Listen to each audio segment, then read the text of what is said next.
Yes, ma'am. A couple of campaign-related questions. Yes. 2 weeks from Election Day, in the president's appearances this week and next week, are we going to hear anything new in his message, or has he really solidified the message going forward? I think you'll continue to hear the president make a very strong and affirmative case for continuing to move the country forward and the perils of what it means to go back. That's, I think, been the basis of his message for quite a while. I think you'll continue to hear that. So we're not going to see him try to roll out another message. Okay. And then looking at this Western swing, Boxer and Reed and Murray, those are candidates that the president has been campaigning for pretty frequently. The First Lady is, Biden has. What is it about those 3 races that has the White House so interested? They're all important races.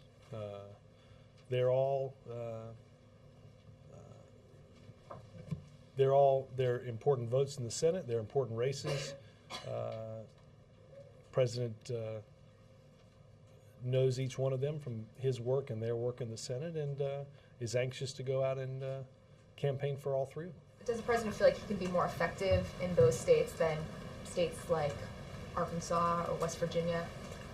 Look, I think the president, if you look at, has campaigned in states throughout the country. Just this past weekend, we were in Ohio. I think people tend to forget that before Governor Patrick, there was 16 years of Republican governors in the state of Massachusetts. Not exactly easy gubernatorial territory, at least in the recent past for Democrats. So the president's going to go and hit a lot of places. The vice president, the first lady, they'll all hit important races as we head to the finish of the campaign season. Is there anything you can tell us about his schedule for next week? What states will we hit in? Not yet. Yes, sir. Robert, is the White House concerned that some banks are lifting their foreclosure freezes too soon?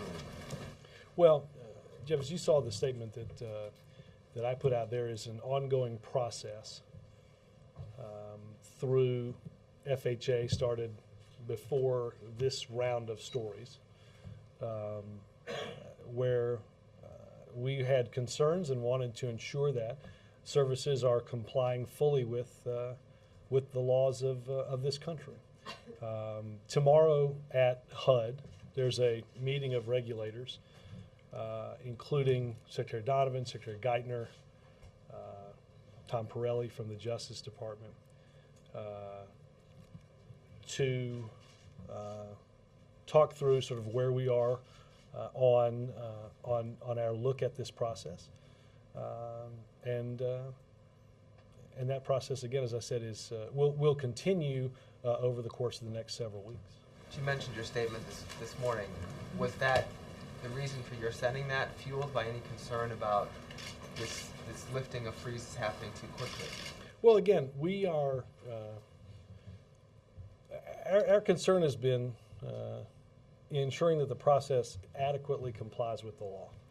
That's what led, like I said, that's what led FHA to get involved in this. That's what's led the Financial Fraud Enforcement Task Force to be involved in this process, as well as our support for 50 state attorneys general ensuring, again, compliance with the law.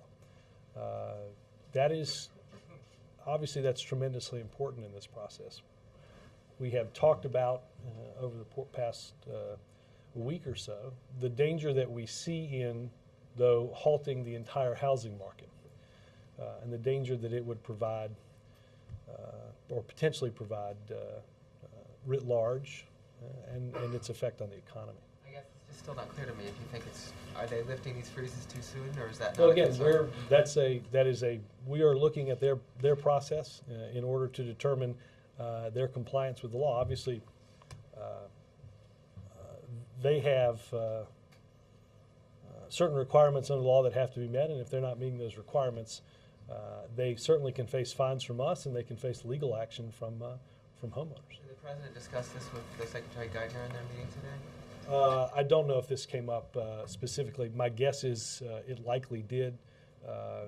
The President's Economic Daily Briefing centered on this last week, and there have certainly been meetings with Secretary Donovan and others around this. Is the president talking to any of his friends and contacts in the banking industry about this?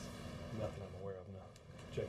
In a new ABC News Yahoo News poll, 55% of the American people say that Tea Party candidates can effectively bring about major changes in the way government operates.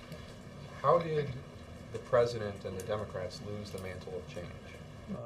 Well, I think if you're talking about repealing the minimum wage, that would be significant change.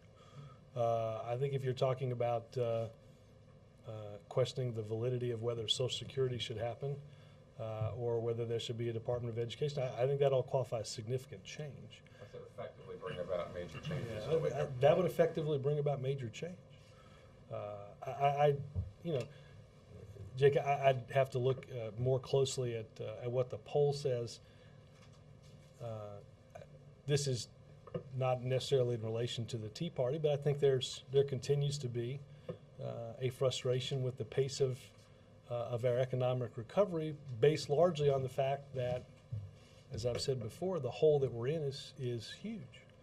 The number of jobs that we lost, 8 million or so jobs, the number of jobs we lost leading up to the last election is a significant amount.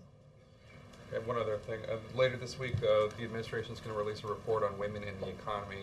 At the same time, President Obama will be campaigning for two embattled women senators, Murray and Boxer.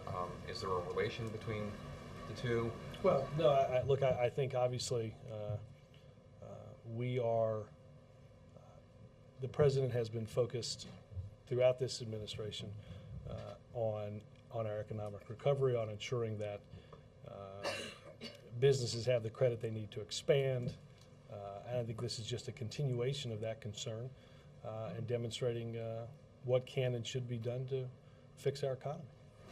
Yeah. Yes, Robert, at these monthly IPAC meetings, and the president will have one tomorrow again, is this a chance to tweak the strategy in that region, or is it more of a comprehensive update for the president? Well, I hesitate to say what the meeting would involve, since the meeting is tomorrow, in terms of its update. I think the president gets from both a military and diplomatic update on a weekly basis from that region of the world, and as you said, a monthly secure video teleconference with many of the same players to go about the developments in that region and to discuss where we are in several of our goals, including, and I'm sure the president will get, as he does, a regular update on where we are in our goals at training an Afghan National Security Force, both a police and an army. So I have a better sense of the tweaking part of that question after tomorrow's meeting. But do these meetings tend, since he does have these weekly updates as well, I'm trying to get a sense of what kind of weight is given to these meetings that he has monthly. Is it broader? Is it more comprehensive? I will say this again without getting into a lot of specifics for a highly classified meeting.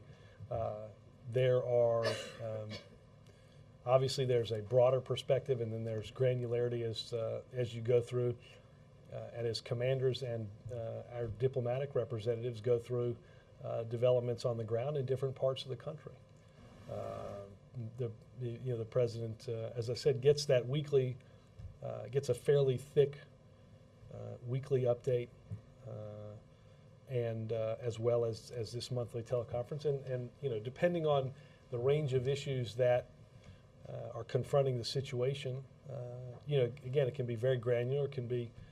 I anticipate that at some point you'll be very granular, and then at some point you'll be much more at 30,000 feet.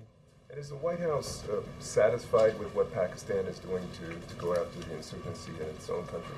Well, obviously there's a Pakistani delegation here to continue the regular strategic dialogues that were begun in the spring of 2009.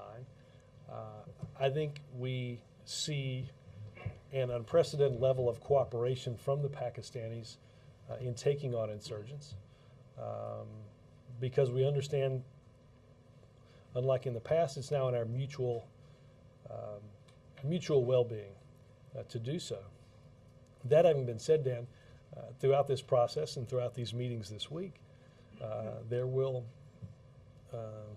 be opportunities for us to detail for the Pakistanis what more must be done, and that was clear in the report that was sent to Congress, and that's been clear in our statements about our relationship with Pakistan. And one more question on Bill Clinton. I know last week you talked about how he's been able to go to some of these areas with a much smaller footprint than the president would if he traveled. But when you look at what his effectiveness might be for the midterm elections, how do you rate that? I mean, how? Look, I think he is an effective voice for the Democratic Party. I think he's an effective voice for the steps that this administration has had to take to rescue the economy, to put ourselves back on a stable financial footing. And I think, look, he's a tremendous advocate. Robert, what prompted the statement on foreclosures today? We got a lot of interest off of what was going on with the process around Bank of America. Is the president hearing from Speaker Pelosi or Majority Leader Reid saying, what about a moratorium nationally? Well, again, we've certainly, there obviously, Mark, been calls to do, to freeze the process. Again, our concern has been what that effect is for the housing market in a broader sense. Take a state like Florida. About a little more than a third of the housing transactions that are going on right now are individuals who are purchasing long foreclosed, previously foreclosed homes. That's in many places what is beginning to spur a housing recovery in places that have been hit extremely hard with the housing crisis and the great dip in housing prices, which obviously leads to people being underwater in their mortgage and the economy writ large in their ability to make those payments. So our concern with that moratorium is that a process that has followed all aspects of the law and is in the midst of a contract to purchase that from somebody else, that process is frozen too. We believe that, as I said in the statement, all servicers must comply with the law. They'll be held accountable if they don't. But at the same time, we see the downsides of what a moratorium could do to the larger housing market. And what about the timing of the Hispanic education announcement today, coming 2 weeks before the midterms? Is there anything political in that? No, I mean, look, there's this is a renewal of an executive order on the dropout rate in the education. The dropout rate in the Latino community is something that's been talked about for quite some time, and our efforts to ensure that we're doing all that we can as efficiently and effectively to address it and the other educational issues are done because it's the right thing to do, not because of the political count. Robert, what does it mean to the president, to the White House agenda, to retain control, Democratic control in the Senate? Well, look, there's. I think that we are. I think we have a common. We have a sense of what has to happen over the course of the next couple of years. We have to continue our economic recovery. The president had outlined in the past month or so ideas for cutting taxes on businesses as it relates to expensing and new purchases, our investments in construction and infrastructure that are tremendously important to getting things going. We understand that we have to take a look at and deal with our midterm and long-term financial picture. We have to implement the important reforms in both healthcare and in Wall Street reform. That is going to happen regardless of, needs to happen regardless of the makeup of either body in the next 2 years. You took some heat in July for a prediction about the election, and I didn't make a prediction in July. I guess you'd suggested the possibility that the Republicans Right. could take control. So there's not a change of heart in terms of your No, analysis? I think if you look back in the days after that, I said the same thing. Is the president surprised that some of these Western races are tight? No, I don't. Again, I think I said this on Sunday as well. I think the political environment mainly is driven because of our economic environment.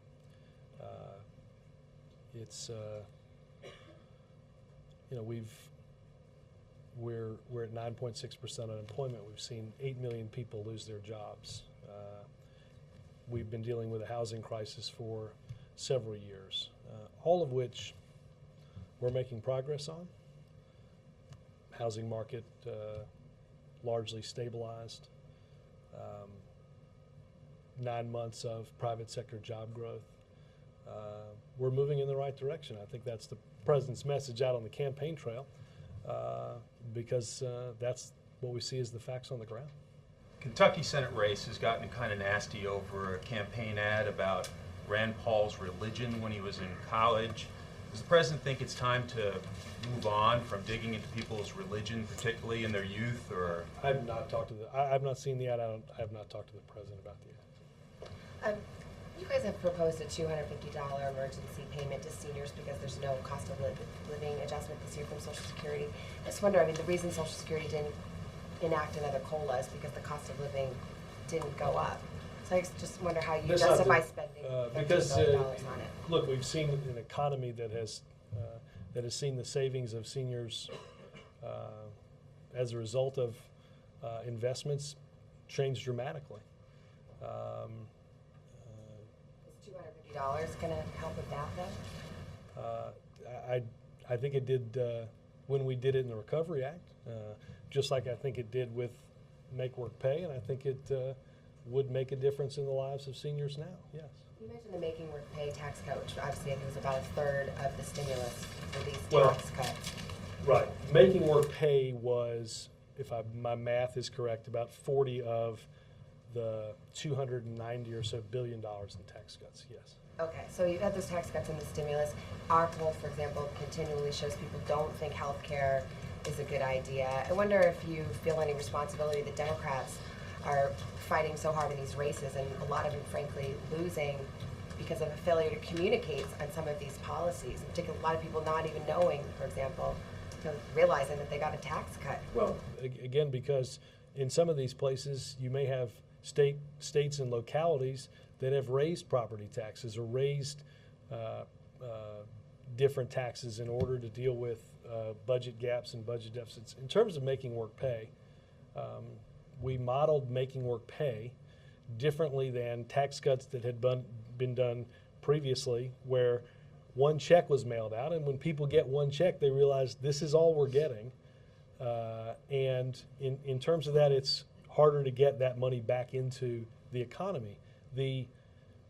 If people get it spread out in a consistent way, and we know from economic data that people tend to spend that money, that was the point of that tax cut. So, could that have been explained better? It's more of a political question as opposed to the substantive reasons why you designed it that way. No, it was we did it based on the substance of wanting to get the economy moving again. Look, we've seen just in the last couple of days, fairly prominent Republican pollster, you mentioned healthcare, discuss why it's not such a good idea to talk about repealing healthcare reform, right?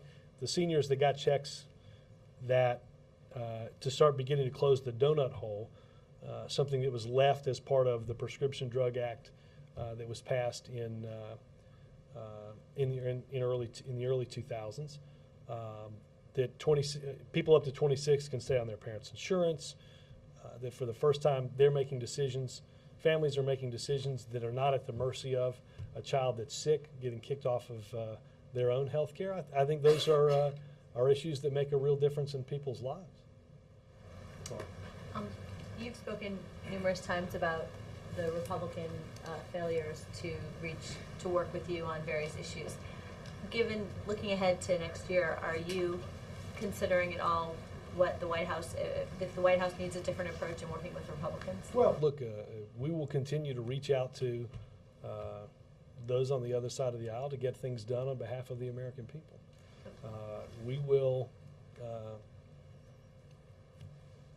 I did see, I think it was an ABC poll that demonstrated that the president, American people view the president as having, by about a 2-to-1 margin, the willingness to work with others to solve problems. The same poll shows that by a 2-to-1 margin, Republicans in Congress are not seen that way. So I think the actions of the Republican Party in deciding not to be part of helping on economic recovery, despite the fact that they have on occasion asked to be part of the spending on economic recovery,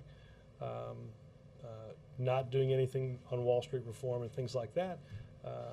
I think regardless of the outcome of the elections, people are going to, voters will expect that the two parties will work together to solve their problems. That's what they expected after 2006, after 2008, and that's, I think, what they're likely to expect after 2010. You've just explained how you guys have done such a good job at that. So my question is whether, given voter expectations, you think that you should continue to approaching it the same way that you have, or whether the White House needs to change it. I think we will continue to reach out to the other side of the aisle to solve the problems that the American people most want us to address. You'll have to ask Mitch McConnell, who stated quite clearly that the strategy was not to cooperate and to say no. You'll have to ask John Boehner, who, as I have used the example before, put out the statement opposing the stimulus as the president was about to load the motorcade to go to Capitol Hill to talk to the Republican caucus about the Recovery Act. A quick thing that coming off that, how do you see this changing with this influx of, I mean, you've acknowledged that Republicans are going to win seats, and a lot of them are going to be Tea Party candidates. I don't know what I don't want to get in the business of what the makeup is. I think that even as you look at voter preferences, looking underneath the numbers, people want the two sides to work together. They want us to address the issues that they face. I mean, you look back at, let's say, 1994, and if you look at the standing, look at the standing of the Republican Party leading into 1994 and leading into 2010, and you have a fairly stark difference in how the party is viewed. And I think that's because the Republican Party has, through its political strategy, not offered a series of alternative ideas. They've just said no. Do you think that's going to get better? You have the president's reelect in 2012. You have a lot of the moderate or the Republican senators who are deal makers are going to be out. I think the message from voters will be that we want people to solve problems. But you say that again and again, but I've asked this question to you before, and you don't take any responsibility for any of the problems. You think it's 100% on the Republican side. So how is that solving problems in Washington? I think when you asked me this question last week, I said I am not up here to say we've done 100% of the things that we've done perfectly. But Laura, there are two lanes, right, between here and the Capitol. One that goes this way and one that goes that way, right? When we were loading up the motorcade to go that way, the statement was coming this way. You know, when I think it was with the New York Times, Mitch McConnell said our strategy was to simply say no to everything. Am I surprised that there hasn't been massive political cooperation when the leaders of both parties have told newspaper reporters that their strategy is to say no to everything? No, I'm not that naive. I can read. That was their strategy, and it's been pulled off very effectively. That's why people don't have a great reverence for that political party. Peter. Robert, a few minutes ago you said that you have a sense of what has to happen in the future here. To what extent have you all been planning for the various midterm course correction scenarios that are going to happen in a couple of weeks? In what way?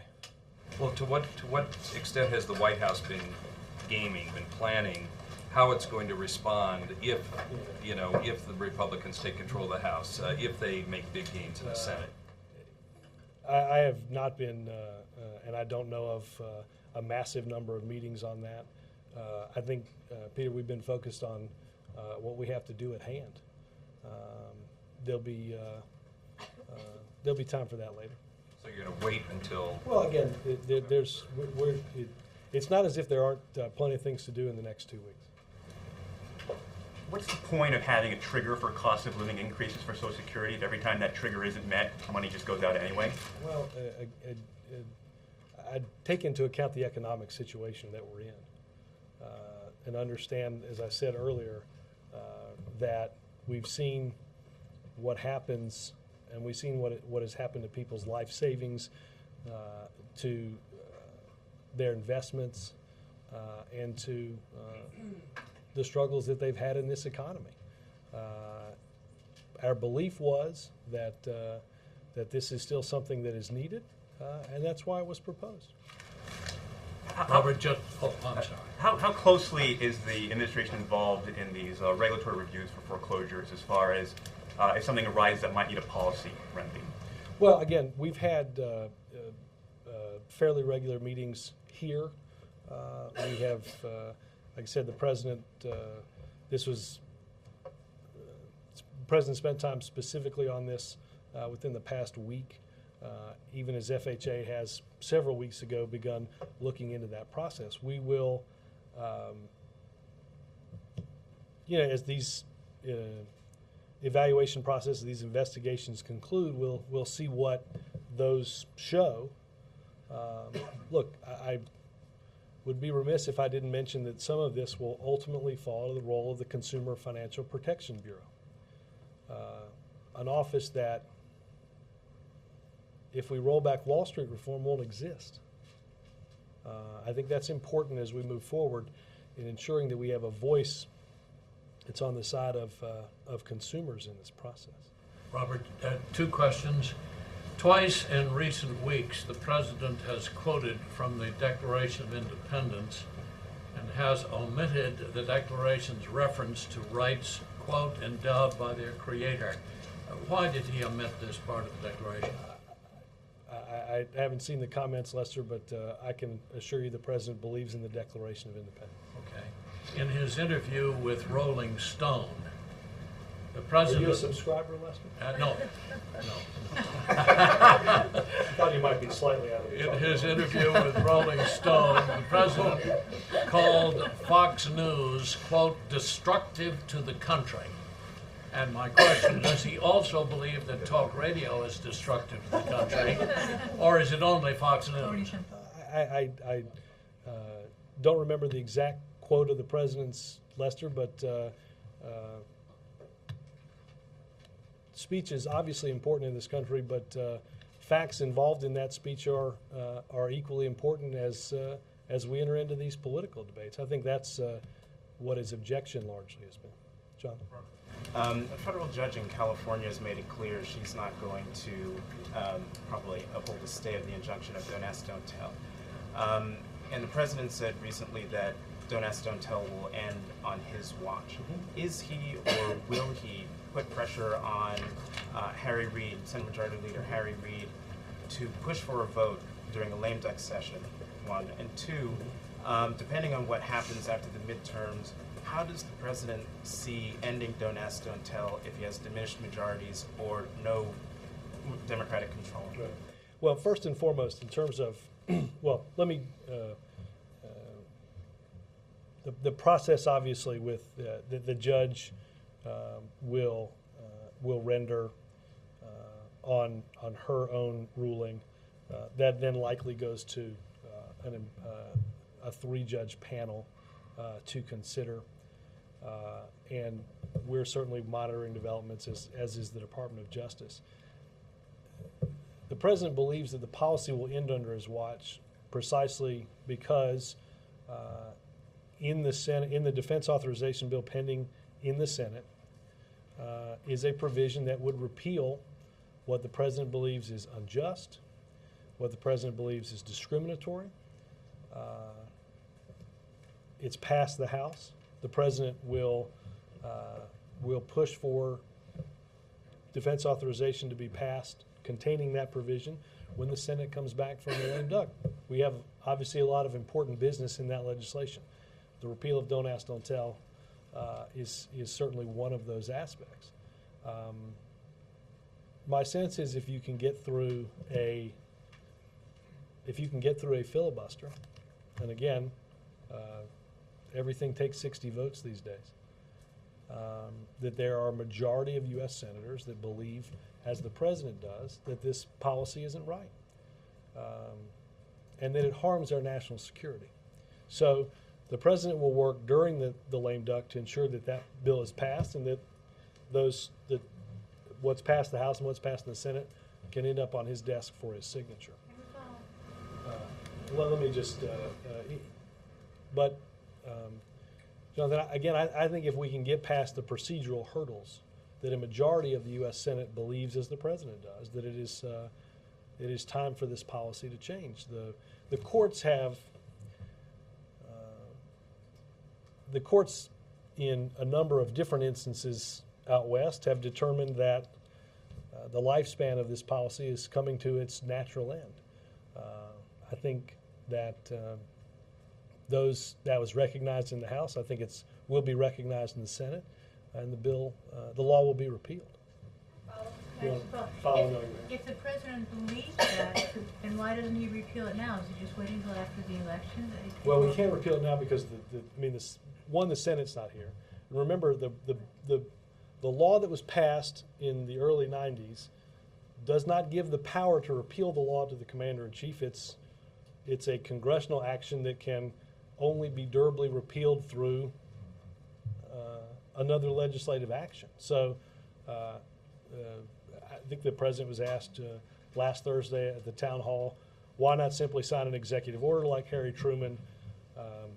The law that was passed, I guess in 1993, does not afford for executive action to remove the law. The Justice Department stands down on it. The Justice Well, Department. again, as we've said last week, we believe the law should be repealed, and we believe that as the Pentagon studies a process for an orderly transition, that we think will come to pass and repeal the law. Did the judge nullify the law? Yes. Well, then there is no law anymore.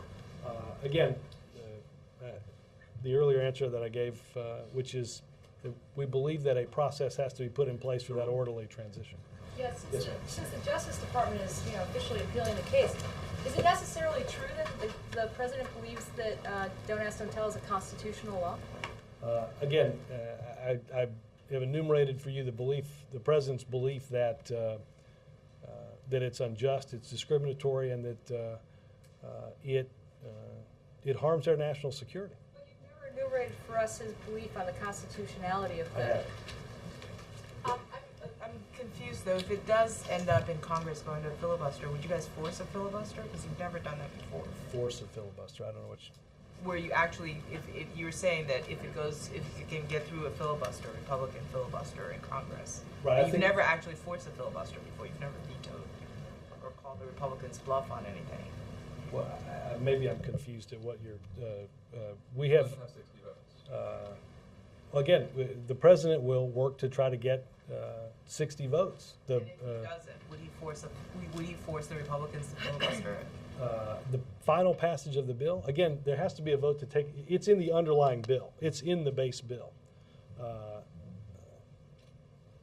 I think you can go back and find Republican quotes about the harm of not passing a defense authorization bill in the past, and ensuring that we have the necessary resources for our military to do what it needs to do.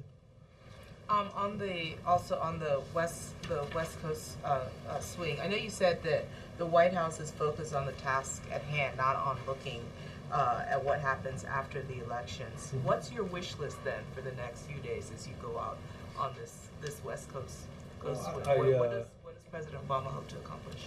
Well, I think he hopes to accomplish what he did over the weekend in Boston and in Ohio, in reminding voters what's at stake, who has their best interest in mind, the steps that have been taken to get us out of the economic hole that we found ourselves in, and to continue to move forward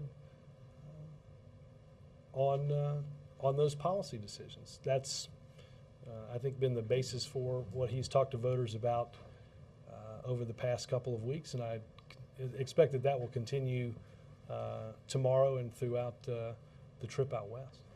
Robert, the Afghan-Pakistan meeting tomorrow, is President Karzai going to be part of that, the teleconference review? No, he's never been a part of those monthly meetings. No, this is just, yeah, I think on the guidance we'll put out the participants, and they generally include, they look a lot, the roster looks a lot like the Afghan policy review meetings of last fall. And to what extent is there going to be an assessment of the peace feelers with the Taliban that we've been hearing and writing about? Reconciliation led by the Afghans has been a topic of many of the past meetings. I expect that we'll get an update from General Petraeus, Ambassador Eikenberry, and others on where they see the progress on those talks and their hopes for seeing that progress continue. I anticipate, as in the past, that will be a big topic tomorrow. The New York Times has a story today that starts out with, what if a president cut Americans' income taxes by $116 billion and nobody noticed? They had a poll last month that said that fewer than 1 in 10 Americans knew that this administration had lowered taxes. Why hasn't the administration been able to effectively communicate that? And as you said, the president isn't changing his message. I'm apparently failing in effectively being able to communicate that, because I got that question like 2 rows ago. So apparently it's me. I can't get the same answer through about 9 different people. I'll try it one more time to underscore my personal ineffectiveness at communicating through an entire row of people, that we're in an economic situation that is unprecedented, that as the federal government cut taxes and we saw the economic impact of the Making Work Pay tax cut into the paychecks of individuals, families, that went on to spend that money and increase consumer demand and increase consumer economic growth.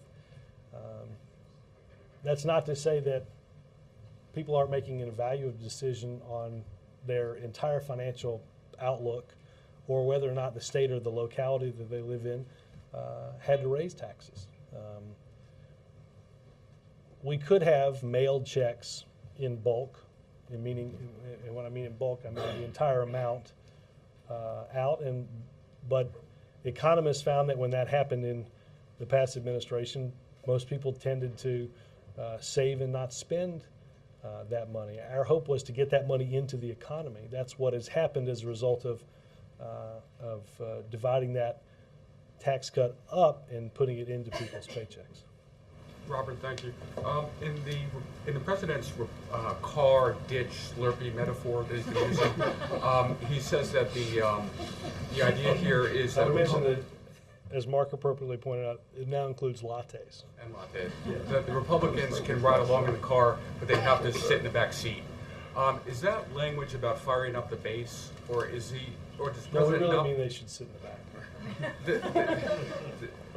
Or is the president believe that the Republicans? Somebody else called shotgun, and or the Republicans are not generational thing that clearly didn't go there. Go ahead, I'm sorry. That was a good idea.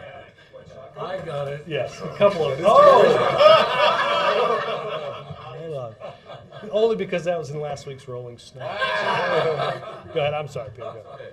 You funny. I'll try. I'll be here all weekend. The president talked about the importance of reaching across the aisle. You mentioned it today. Is that kind of language conducive, though, to a constructive bipartisan relationship when the president says they can come along, but they got to sit in the back seat?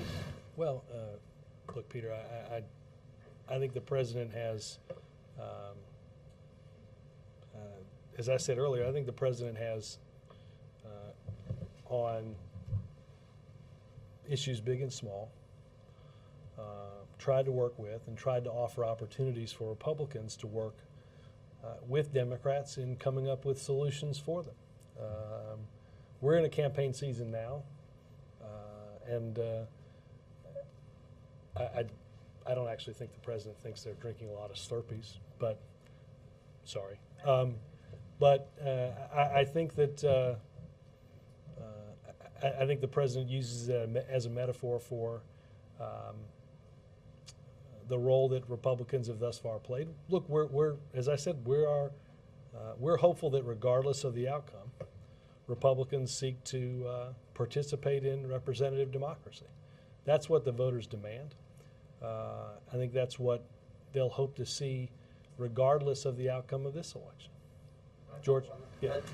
The president's campaign message, though, does seem to be directed at Democrats. They reached the conclusion that this is a base election and the message should be directed at the base and the Democrats and not the independents. Well, I think we are at a point in the election where we normally get to in every election where individuals are talking to their voters and trying to get them fired up and trying to get them out. I think that's what the president is working on doing. And I'd say, I don't know who was on the trip on Sunday. That seemed like a pretty big crowd to me. Okay. The president's doing another backyard chat in Seattle. You know, I'm wondering how much have these backyard talks with, you know, everyday voters influenced his agenda? You know, is it changing like how he thinks, or, you know?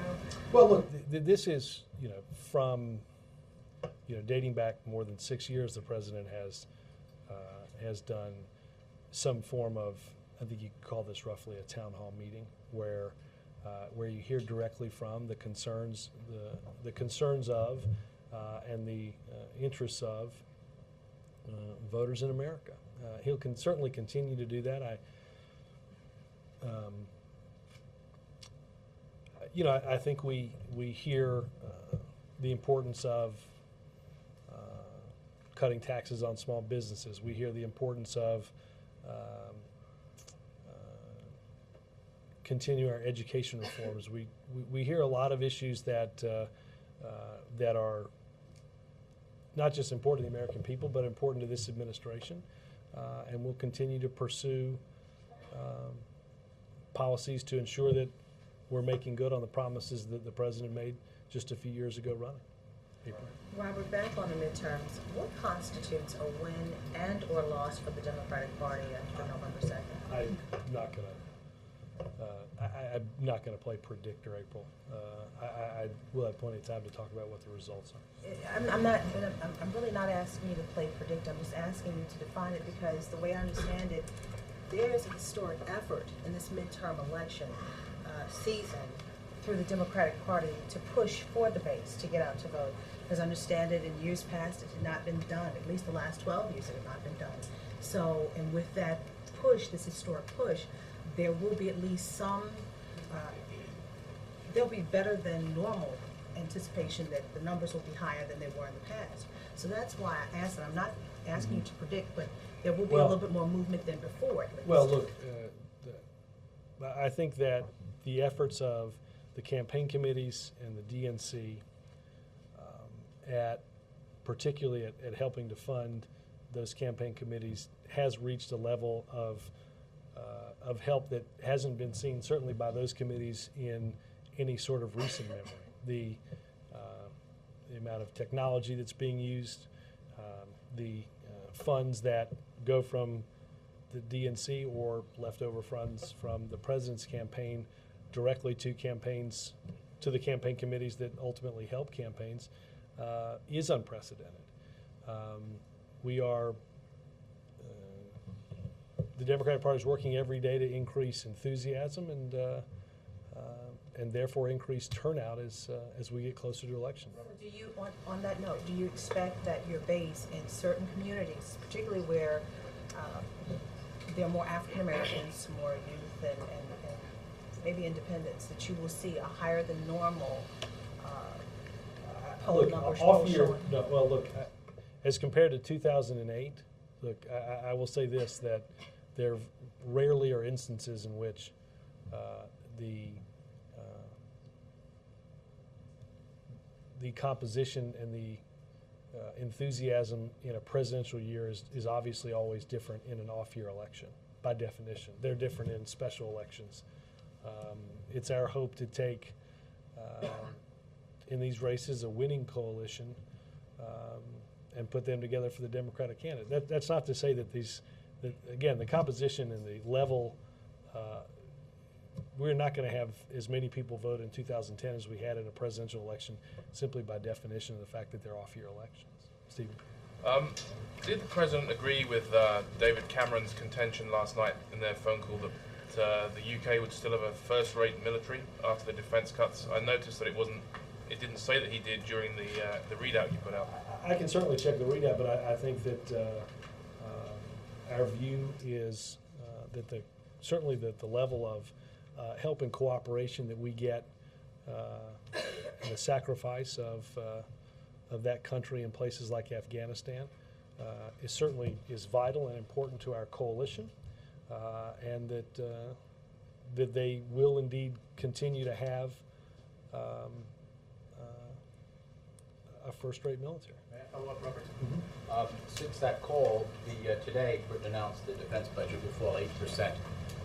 Is the President still confident, knowing that the amount of troops, planes, tanks, etc., will be cut by that kind of a figure? Again, I think it's safe to assume that some discussions prior to that phone call that led us to believe that indeed the readiness and the capability of the British military would continue. Thank you. Thanks, Robert. Yep.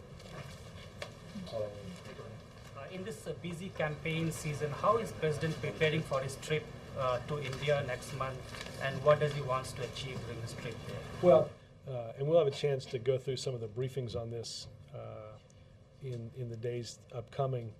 But look, obviously, this is an important relationship.